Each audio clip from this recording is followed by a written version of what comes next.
I thought it was time we had another video on the Wogdon pistols. So this is number 5. I've done a lot in the interim, and they're now beginning to look quite decent. So here we are. I've actually shaped them up now, pretty nearly to their final shape.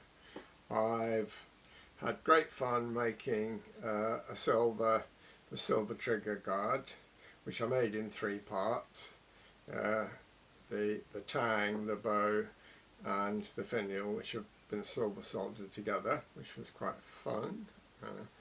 I have put in the screw for the false breech. I've made the bolts, that hold the barrel on. You'll notice, well, if they were there, you would notice that they go in from the left. Always the bolts go in from the left. So the lock's been inlet. Now, one of the things that I have this morning, I was looking at the lock. I've now put on the frizzen spring, which was a little adventure, which I will cover later on. I was about this morning to make a top jaw for the cock that was supplied with the bits that I bought, but then I realised, then when I got to the point of putting the top jaw on, I thought that the cock looked ridiculously small, and it does actually. The chin of the bottom jaw touches on the flash guard, and so what I did was to get I got my full-size picture of the Wogdon pistol. That's full size, and offered the cock up, and well, I can't get it right where it's far too small. So I went through my collection of castings from Kevin Blackley, some of which, I think, including this one, were actually rejects because they weren't perfect castings. Anyway, I found a casting which fits exactly the size of the cock on the ×1 drawing.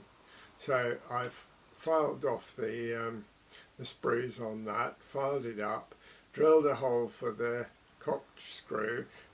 I've now got to make the top jaw, or drill the top jaw. There was a casting for the top jaw, so I've glued that onto a small piece of wood, which is what I usually do when I've got some small bit to work on, and then I'll put a drill through there, and that'll just give it a little file up, and that'll be ready to go. So the job that the big thing that I've been working on and fretting about, if you like, was the other silver furniture, the Ramrod pipes. So I made a dummy ramrod for a start, which that wasn't very clever. Fortunately, didn't land on anything that's marked it. Right, good. Right, that was a bit stupid. I hadn't got the barrel thing. So yeah. So the next thing to do is to make these ramrod pipes, and they're going to be cast out of silver. And I've never done any silver casting, and so it's going to be quite fun. So I'm going to use lost wax as the technique, and I've tried to assemble together all the bits that I need to do that. I've got a little furnace that I made some time ago. I've just got a vacuum pump and a chamber to do the vacuum augmented casting, and I've ordered some investment powder. So all I need now is the waxes, and I got my son Giles to 3D print some in PLA, which you can use for lost wax. You can burn that out of the investment. I think the ones he's made are just a shade on the small side. I might have to get them made again. and I've also made some out of carvable wax. So you can get wax which is really quite strong, and in fact this is the pipe where it enters into the stock. And this I actually, before I put the tab on it, I'd actually turned the round bit, I turned it on the lathe. You can actually hold a bar of this stuff in the lathe, so I was casting up a bar and then holding it in the lathe and turning it, and it works quite well. It's pretty strong stuff. You have to be a little bit careful about chucking it in the lathe, because if you put a lot of force on it, you'll damage it. But the turning force isn't very great. The only problem I found actually was that you tighten the chuck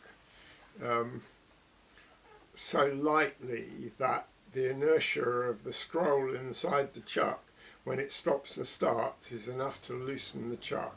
So you have to sort of compromise. Excuse me. You have to compromise between tightening the chuck up too far and having it undo on the inertia.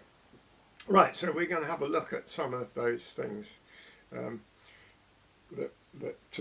I've talked about.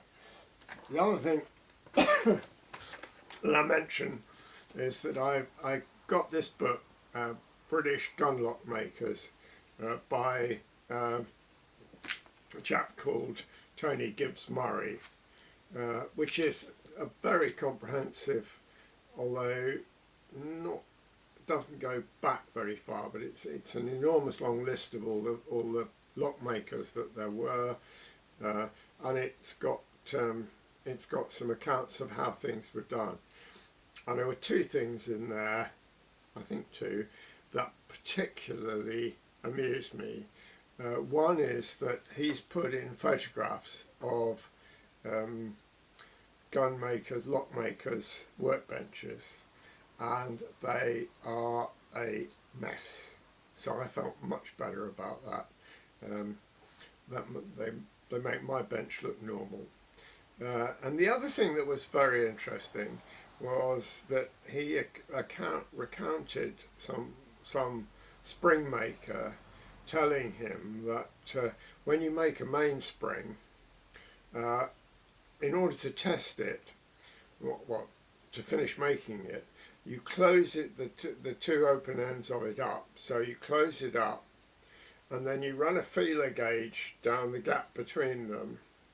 And if you've got the shape, the profile of the legs right, when it closes up, you should be able to get a 20 thou feeler gauge all the way along the gap. They shouldn't touch anywhere, and it shouldn't be more than a little over 20 thou. So that was how they arrived at that shape of the legs of the spring, which I thought was really quite interesting. It never occurred to me that you would actually go as far as that to get the shape right. Okay, so we'll now have a little look at some of the operations that I was doing, go into a bit more detail of some of those things that I've been talking about. Make a frizzen spring. And I found two castings for frizzen springs from Blackley's, which are almost exactly the right size. Unfortunately, the peg and the hole in the frizzen spring are about 3/4 of a millimetre wider than the holes that have been already drilled in the lock. So I'm going to have to, I can't really change the bits on the spring, so I'm going to use the springs as they are. So I'm going to have to move either the peg hole, which is actually quite near to the hook on the end, or I'm going to have to move the screw hole. Now, it's quite the increase in separation of those is about 3/4 of a millimetre, and so that's kind of difficult to. I can't just sort of drill another hole, and if I start welding up, then I'm likely to make a bit of a mess on the front of the lock. So what I'm proposing to do is the little torpedo on the front of the spring is 5 millimeters in diameter. So the hole here that's already exists is around about 3 millimeters in diameter. So if I drop a 5mm cutter end mill through there, I can position it so that when I've cut that hole, if I can get it so that the end mill cuts straight down and doesn't run into, doesn't get deflected by the existing hole, I can do that. Then the new hole I'll need to make in that will be in the center of my 5mm hole, and so I can put a plug in there, weld it on the back, and put a screw in there, and it won't even show because it'll be behind the torpedo on the spring. So that is my plan at the moment. The top jaw, and the other thing I've got to do is the axle for the frizzen. The axle for the frizzen goes through here, and the head of it needs recessing into the bolster here. So I've got to drop a suitable cutter into here to countersink it, or a drill. So I've got to countersink that so that at the moment it stands about 2 millimeters proud and stops this going down against the barrel when I've got the frizzen in. So I've got to sort that one out. So that will then have the lock done, and so then I've just got to engrave the name on here, think about what I'm going to put on the tail of the lock. Usually it would have something on the tail. Probably, I'll have to have a look and see, probably leave the cock blank. The cock screw is certainly not a particular, needs engraving, or I need to make a new one or the other, not sure which. So that's where we are at the moment. Okay, so I've just been to the workshop and bored out the hole for the fixing of the frizzen spring with a 5mm drill, and have turned up a stud with a taper of about 1/2 degree on it, which I'll hammer in there, and then that'll be filed off, and it nearly goes, that's it. It'll hammer down a little bit further than that, and then just run a melt. No, won't have to add any metal. I'll just melt a little bit round there to keep it in place. I've drilled out the hole for the frizzen pivot, and I think, I'll have a look, I think that's right now. Yep, that's perfect. So I've got to cut the end of the frizzen spring off there, but that's fine.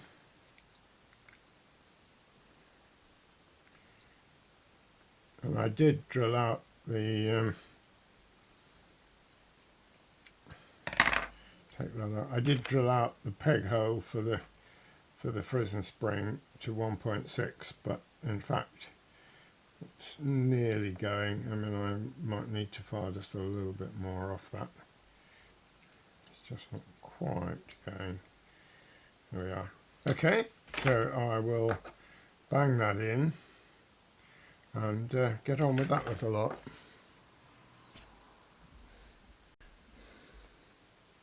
And now we've got the plug drilled in and welded on the back, not very neatly, but it's held in, so that's fine. Actually, it was chamfered off a bit so that there's a circle shown around where the plug is, but as it happens, if we put the frizzen spring on, the frizzen spring fits exactly, if I can get it to go around there, exactly over the hole, which is what was intended. So you won't see that when it's in place. So what I've got to do now is to very accurately drill a hole in the centre of that plug. So that's the next job. I'm going to mark that out. I'll do that in the vise. Well, I've fixed the screw, done the hole in the back, recessed that, drilled the little torpedo on the frizzen spring and put a screw in there, made a screw. So now this is all functional. The spring's got to be opened up and hardened and tempered, but that's okay. And the other thing I've got to think about is, although this works at the moment, or will do when the spring's hardened up, I think that it was intended to have a very small roller on the tail of the frizzen. Quite a lot of Wogdons had that very small roller there, and it's drilled, the tail of the frizzen is drilled for a pivot, so I guess I've got to put one in, which is fine. So that's where we've got to. I'm now, that's got the frizzen spring fixed in and the frizzen hardened and tempered, and it's now working nicely. So we now got to think about putting the roller on it. So that's fine. I haven't got any oil on there, so it's a bit stiff. I've worked it in. Just put a dab of oil on there just to make it work a bit better. I haven't got any on the pivot, I think, but there we are. So that's that job done.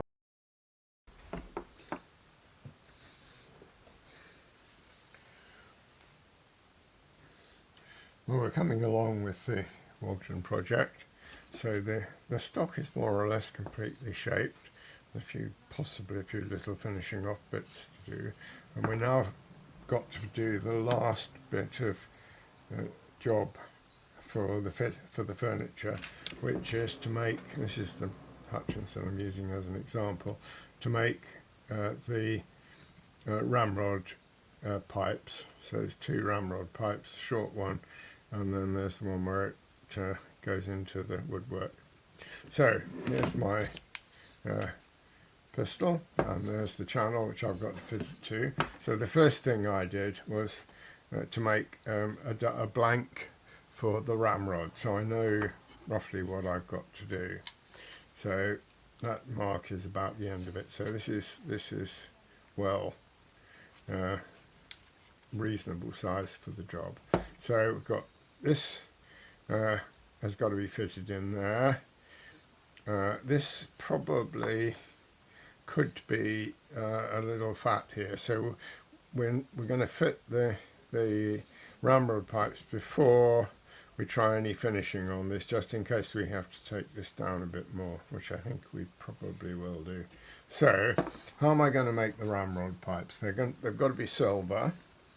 There are two ways of basically faking ramrod pipes, and these ones originally would have been are forged or cast, I think. One way is to wrap a sheet around a mandrel and pinch it up to give you, there's a little tab on the back here which is pinned through these pins through the stock, so that's how you hold it on. So one way would be to make it out of sheet and file it all up. This be getting quite difficult to do this one. What I'm going to do is to try and cast them in silver. So I've set up, I'm setting up a lost wax silver casting process. And so what I've been trying to do at the moment is to carve up out of wax a dummy, I mean a wax for each of these parts, which I'm then going to cast up in an investment, which is basically a plaster. So set them in plaster, heat that up in a furnace to burn out the wax, and then heat it up so that it's about 600, 500 degrees, and then pour in molten silver and hope that it all comes out right. So you need to make a wax. No, I haven't got a real one from which I can make a casting. So what I did was I got some rather strong wax for making lost wax parts. This is a strong carvable one, and I got a block of it. What I did was to melt it up in a pan and cast it into some pieces of plastic tube, and then let it set and push it out. And this one I haven't used because, in fact, this was the second time I used the plastic tube, and the plastic tube has bent by then, and so my thing is no longer straight. Now, when you've got that and when it's straight, you can, this is quite pretty strong stuff, you can actually turn this in a lathe. If you hold it very carefully, and then you can machine it. And so what I did was to take a bar like that, only straight, and put it in my lathe and turn the circular part of it here. Now, on the actual Wogdon, this circular part here has flats filed on it, but that I'm going to do when with the casting when it's finished. So I turned up the circular parts, and then I've carved and cut the rest of the shape, which is a little bit exaggerated, but I can always file that down when I've cast it, and then put on the tab at the back, exaggerated a bit so that that's the sprue that the silver pours down. So there's my wax, which is going to be used to make a casting. Now I've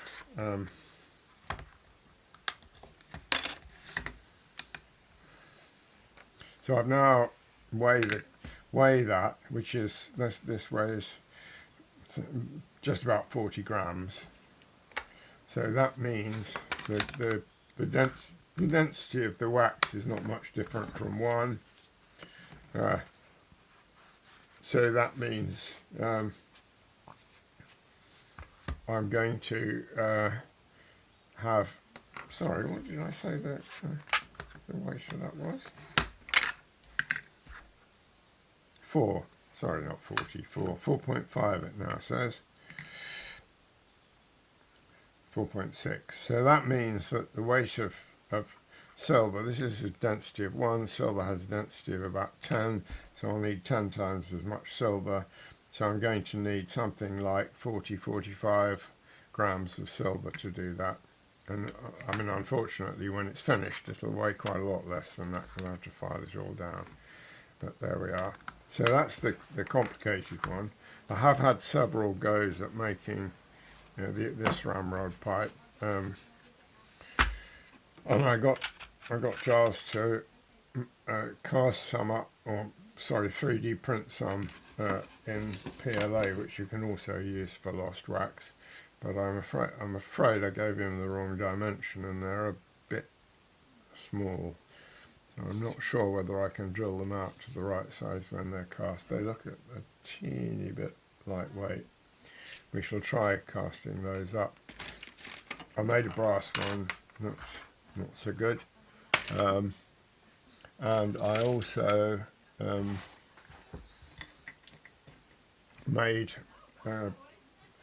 turned up one and welded it onto a bit of sprue. This one is potentially good, except that I filed the flat. This is the flats filed on the thing, and I got them. I soldered the bit on the back. I mean, welded the bit on the back in the wrong place, and so they're not exactly lined up as they should be. So I mean, what I'll do next time is to turn turn up another one of these and not file the flats on until I've got it cast in silver. So that's the little job we've got at the moment. This, I think, is probably, no, it's not that much too big actually. The silver furniture in general was a bit bolder, than the steel furniture, but I think that'll do. It's quite thick. I may have to file that down a bit, but there we go. So that's the job we're doing at the moment. So I've got to make another one of these without the flats filed on it at the moment, which I shall go and do. So I don't know whether I can use this. This is really quite bent. I may be able to use it, or I may have to recast it in a new piece of plastic pipe. But we'll see about that one. Good, and that's we'll move on to the next thing after that.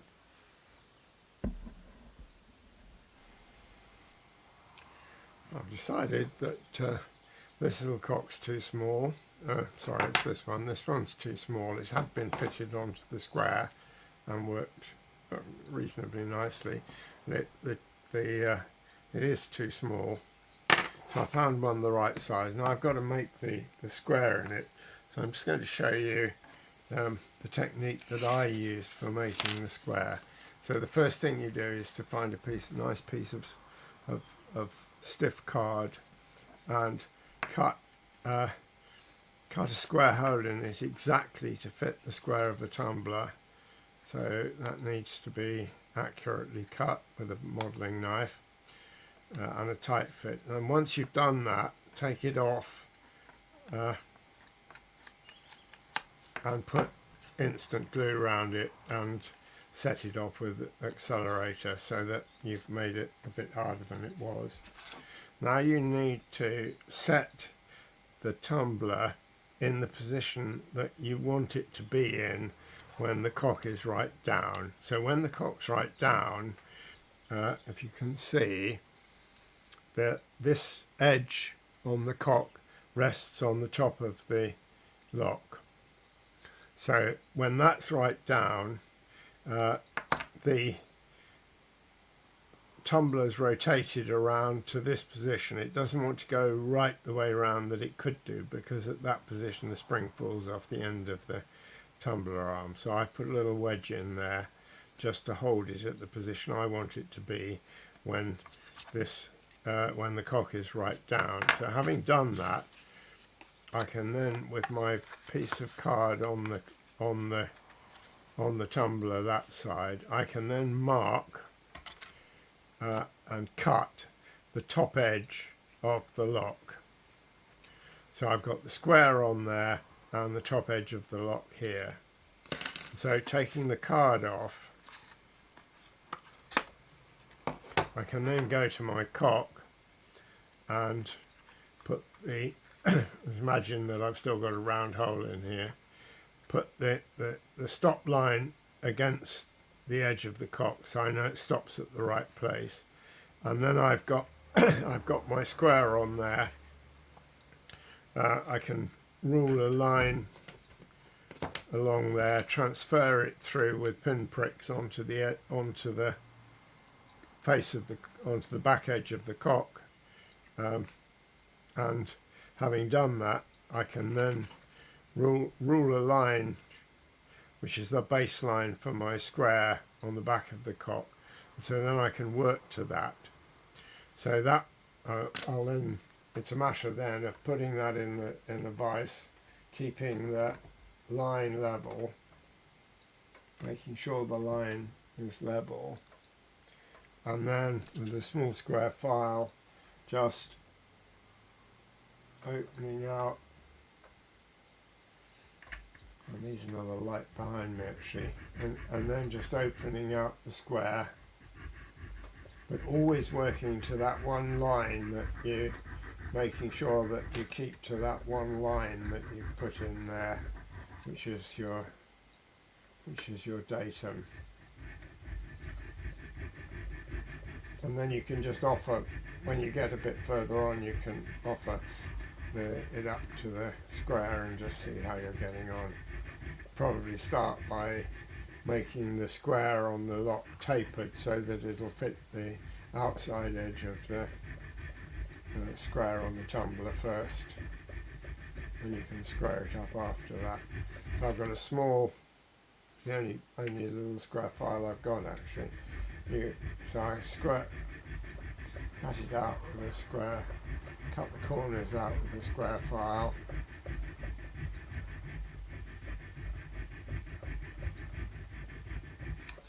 Then I've got somewhere, I've got a triangular file which will just fits, which will take the whole flat out and make sure that the two sides are level. And then just get that out again, check that we're on the right track.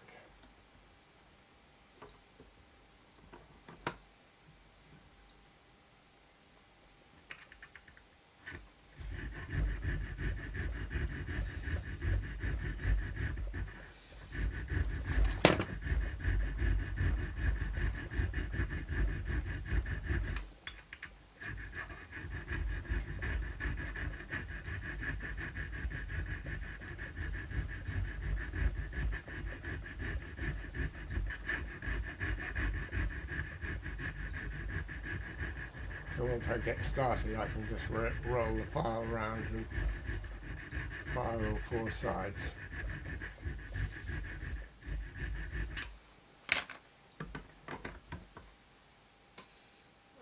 And periodically check it against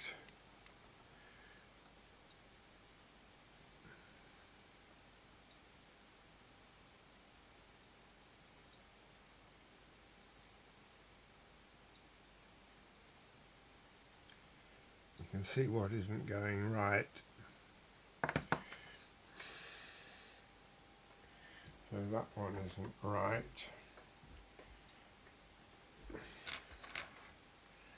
I need to go down on that side of that one.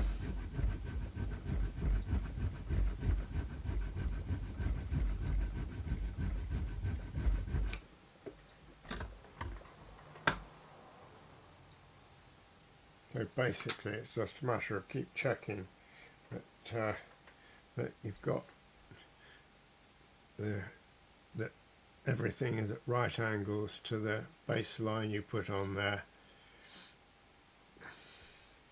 And sometimes, I mean, as in this case, in fact, the square on the tumbler is in fact not particularly square.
One of those jobs where you need to check it about twice as often as you think you need to check it.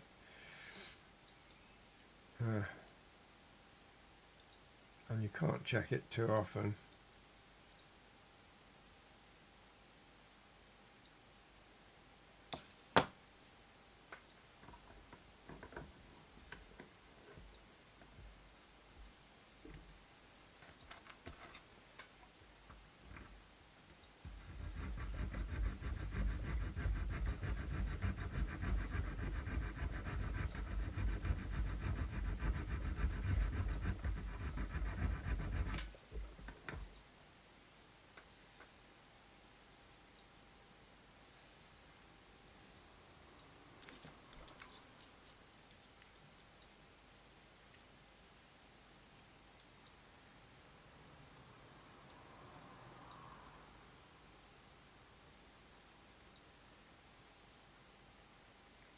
always keep working off that face that you know is the line that you put on there that you know is right.